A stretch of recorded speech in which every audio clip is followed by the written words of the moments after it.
Hi hello வணக்கம் மக்களே. நான் உங்கள் Karthik. Welcome to Karthik talks. இன்றைக்கி நம்ம பங்களா எபிசோடோட கடைசி பாகமான 25வது பாகத்தை பார்க்கலாம். பெட்டியை திறந்து பார்த்ததில் அதில் ஒரு டைரி மட்டும் இருந்தது. பங்களாவிலிருந்து புறப்பட்டு வந்திருந்த இன்று வரை நடந்த சம்பவங்கள் அனைத்தும் அதில் விலாவரியாக குறிப்பிடப்பட்டிருந்தது. அலெக்ஸ் அதை படித்துவிட்டு மற்றவர்களுக்கு விளக்க எல்லோரும் இவர் எப்படிப்பட்ட நபர் என்று புரிந்து போனது. உடனே எல்லோரும் பாதிரியார் ஆண்ட்ரூஸை பார்க்க கிளம்பினார்கள். பிறகு பாதிரியாருடன் பங்களாவிற்குள் சென்றார்கள். அங்கே இருந்த கல்லறை பகுதிக்கு சென்றபோது ஒரு பெரிய கல்லறை இருந்ததை பார்த்தார்கள். அதை கண்டு அலெக்ஸ் மிகவும் வியப்படைந்தார். சற்று நேரம் யாராலும் பேசவே முடியவில்லை. ஏனெனில் அது டாக்டர் ஃபர்கூசனின் கல்லறை.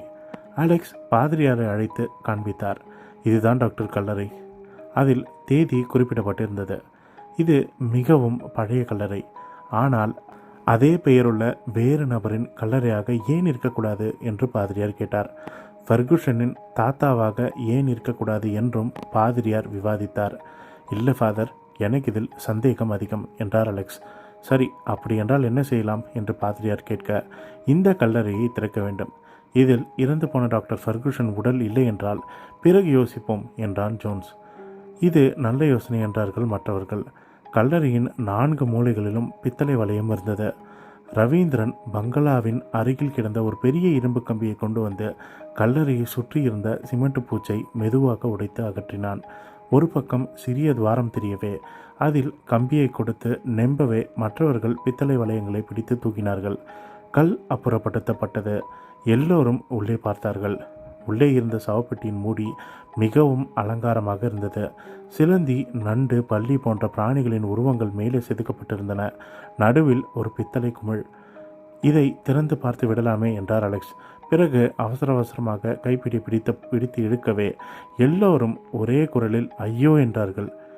பெட்டியின் வெல்வெட் தலையணையை மட்டும் இருந்தது, உடல் இல்லை. எல்லோரும் அப்போதே ஒரு முடிவுக்கு வந்தார்கள். கல்லூரியில் இருக்கும் ஃபர்கூசன் தான் இங்கே பிணமாக இருக்க வேண்டியவன் என்று தீர்மானித்தார்கள். அடுத்தபடியாக என்ன செய்வது? இவ்வளவு நாட்கள் மரணம் இல்லாமல் இருக்கும் ஒரு நபரை நாங்கள் என்ன செய்துவிட முடியும் என்கிற சந்தேகம் அவர்களுக்கு. ஏதாவது ஒரு வழி செய்யலாம் என்று சொன்ன அலெக்ஸின் கண்களுக்கு ரோஸ்மேரியின் கல்லறை தென்பட்டது. அதை பற்றி ஏதோ பேச நினைத்த அலெக்ஸ், சரி, இப்போது அதை பற்றி பேச வேண்டாம் என்று முடிவு செய்து கொண்டார். எல்லோரும் பங்களாவிற்குள் வந்தனர். என்ன செய்யலாம் யோசனை தான் அவர்களுக்கு. பகலில் தூங்கிவிட்டு இரவில் விழித்திருக்க தீர்மானித்தார்கள். ஒரு மாதிரியாக தங்களின் உணவை முடித்துக்கொண்டு படுத்து ஓய்வெடுத்தார்கள். அப்போது மணி 2 அடித்தது. எல்லோரும் நன்றாக தூங்க அலெக்ஸ் மட்டும் விழித்து கொண்டார். அலெக்ஸ் மெதுவாக எழுந்து கல்லறை இந்த பகுதிக்கு வந்து ரோஸ்மேரியின் கல்லறைக்கு அருகில் வந்து நின்றார். கல்லறையின் மூடியை அகற்றி பார்க்கலாம் என்ற எண்ணம் வந்தவுடன் அவர் சுற்றுமுற்றும் பார்த்தார். யாருமில்லை. அலெக்ஸ் கம்பியை கொடுத்து நம்பி மேல் மூடியை திறந்தார். உள்ளே ஒரு சவப்பெட்டி. வெளியே எந்தவிதமான சப்தமும் இல்லை. மரங்களும் அசையவில்லை. இரவின் சூழ்நிலை பகல் நேரத்திலேயே வந்துவிட்டது போல இருந்தது. அலெக்ஸ் சவப்பெட்டியின் மூடியை திறக்க உள்ளே ரோஸ்மேரி ஜேக்கப் படுத்திருந்தாள். ரோஸ்மேரி, ரோஸ்மேரி என்று அலெக்ஸ் அழைத்தார். பிணத்திடமிருந்து எந்த விதமான அசைவும் இல்லை. சற்று தயங்கிய பிறகு அலெக்ஸ் சவப்பெட்டியை மூடிவிட்டு திரும்பினார். எல்லோரும் மாலையில் எழுந்தனர். அடுத்த நடவடிக்கை என்ன என்பதை பற்றி யோசித்த போது அலெக்ஸ் மனதில் ரோஸ்மேரியை பற்றி நினைவு வந்தது. இரவு 10 மணி. எல்லோரும் மது அருந்த அலெக்ஸ் மட்டும் அருந்தவில்லை. மற்ற மூவரும் மயக்கத்தில் சாய அலெக்ஸ் மட்டும் தூங்கவே இல்லை. எல்லோரும் நன்றாக தூங்கிவிட்டார்கள். அலெக்ஸ் மட்டும் விழித்திருந்தது. பிறகு மெதுவாக எழுந்து கல்லறை காம்பவுண்டுக்குள் நுழைந்தார். ரோஸ்மேரியின் கல்லறை அருகில் வந்தபோது அங்கு யாரும் நிற்பது போல தெரிந்தது. யார் அது என்று அலெக்ஸ் சப்தமாக கேட்க, நான் ரோஸ்மேரி, நீங்கள் தானே இங்கே பிறப்பில் வந்தது? ஆமாம், வந்தேன், அழைத்தேன், நீ தூங்கி கொண்டிருந்தாய். பகலில் எனக்கு சக்தியே இல்லை, இரவில் தான் நடமாடுவேன். நீங்கள் எதற்காக இங்கே வந்தீர்கள்? டாக்டர் ஃபர்கூசனின் அக்கிரமத்திற்கு முடிவு கட்ட வேண்டும் என்று சொன்ன அலெக்ஸ் ஊரில் நடந்த சம்பவங்களை அவளிடம் விவரித்தார். இதை கேட்டு ரோஸ்மேரி, என் பின்னால் வாருங்கள் என்று அவள் நடக்க அலெக்ஸ் அவளது பின்னால் நடந்து போனார். இருவரும் அலெக்ஸ் முன்பு படுத்திருந்த அறைக்கு வந்தார்கள். ரோஸ்மேரி அலமாரியை திறந்து ஒரு மாந்திரிக புத்தகத்தை எடுத்து அதை விவரித்து ஒரு பக்கத்தை காட்டி, இதை படித்து பாருங்கள் என்றாள். பிளாக் மேஜிக் பற்றிய புத்தகம் அது. இதை நீங்கள் நன்றாக படித்தீர்கள் என்றால் பைசாச சக்தியை எப்படி அழிப்பது என்பது தெரியும் என்றாள் ரோஸ்மேரி. அலெக்ஸ் அதை நிதானமாக படித்த பின், இந்த பக்கங்களை நான் கிழித்து எடுத்துக் கொள்ளட்டுமா என்று அலெக்ஸ் கேட்டான். ரோஸ்மேரி ஒப்புதல் கொடுத்தாள். சரி, நாங்கள் நாளை காலை இங்கிருந்து கிளம்புகிறோம்.